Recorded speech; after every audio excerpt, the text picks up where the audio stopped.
What's good? What's good? I'm gonna try a little Shakespeare here for you. All the world's a stage. The men and women, merely players.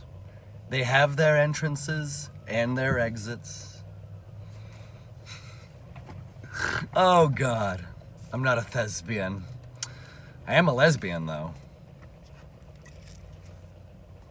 Anyways, let's get on subject. Okay, why do I say that? Well, because in politics, in sociology, in terms of how the social engineers have been manipulating the masses, so much of what you see on your television is fake. Fake, excuse me. And I know that can be really hard to believe. It can be really, really hard to believe. And it's increasingly convoluted with the introduction of the alternative media sphere. And I do the quotes because I'm skeptical of everyone, like everyone, literally everyone. I might agree with someone on some things, but I'm still skeptical of them. Tim Pool is a great example. I agree with him on a lot, not everything. He still thinks we can vote our way out of this, but I'm also skeptical as heck about him. Anyways, okay. Tucker Carlson, another great example of someone who has made contritious comments. Contrition meaning sort of the act of repentance. He has acknowledged that he used to be part of the problem. Now, can we believe him? Or is this just another layer to the psychological operation? I literally don't know. However, I do want to kind of mention that Vladimir Putin definitely has met Henry Kissinger. Henry Kissinger, who is now passed. Thank goodness. I'm not celebrating. I'm celebrating his death. I'm a hypocrite. But anyways, okay. I'm pretty sure Tucker Carlson has probably met Kissinger. And I bring Kissinger up because he's this famous name that has continuously worked behind the scenes for decades. So for the last few decades, he's been really behind the scenes, but he's still been engaging in crimes against humanity. And so with the Tucker Carlson redemption arc in full force, now he's interviewing Vladimir Putin. This is just insane because you want to believe some people truly are having a redemption, but it's hard to believe anything anymore. I wanted to make another video, and I will make another video titled Learn to Discern.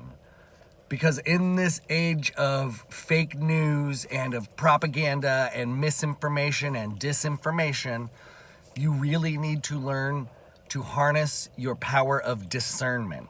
So I watch a lot of content from a lot of different directions because I'm trying to see what the big picture they want painted as, what the sides they want to be are, etc. I'm trying to analyze the narrative and analyze the direction the globalists are trying to push us.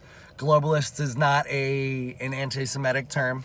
That is in itself a psychological operation to prevent people from understanding that there are global elites manipulating the masses.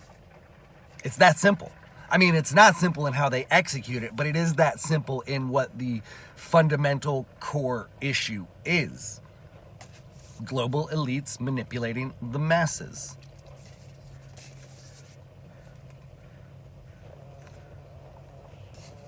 And so, yeah, heck yes, I'm going to watch that frickin' Tucker Carlson, Vladimir Putin interview.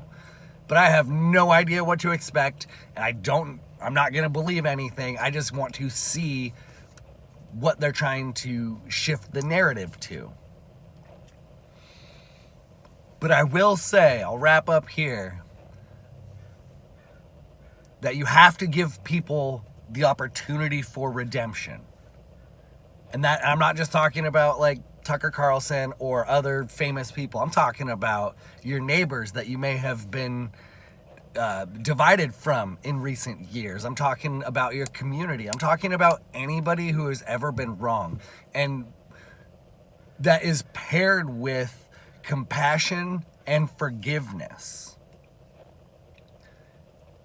And those are hard things to cultivate in a time when anger, hate, division is being thrown at us. But I can tell you that if you can cultivate the strength to be compassionate, if you can cultivate the strength to forgive someone, we can beat the globalists. We can truly unite. But it's going to take you to forgive people you might have disagreed with. It's going to take you to get over your freaking self, to have conversations with people you disagree with, to find a common ground.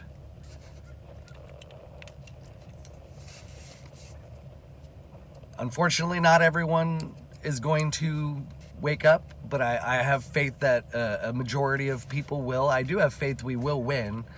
I have no idea for a timeline. I want to say next year, but no way, man. Like, I'm 36 and I just feel like I'm going to live into my 90s. I could be totally wrong. Some days I wish I'm wrong. Some days I just don't even want to be alive at all. But I feel in this timeline we will see victory. And I would like that, because I would like to just be sitting on my little piece of land with my wife that I hopefully will find someday, and we'll have grandkids running around, and we'll just be smoking joints, drinking coffee in the morning, watching the sunrise, tending to our animals.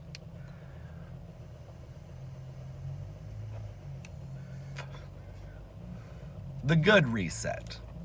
It's kind of like the opposite of the great reset, but it's just normal humans living good lives. You are capable of forgiveness. You are capable of compassion. It is a strength to be able to cultivate those. You're a strong person. Much love, y'all.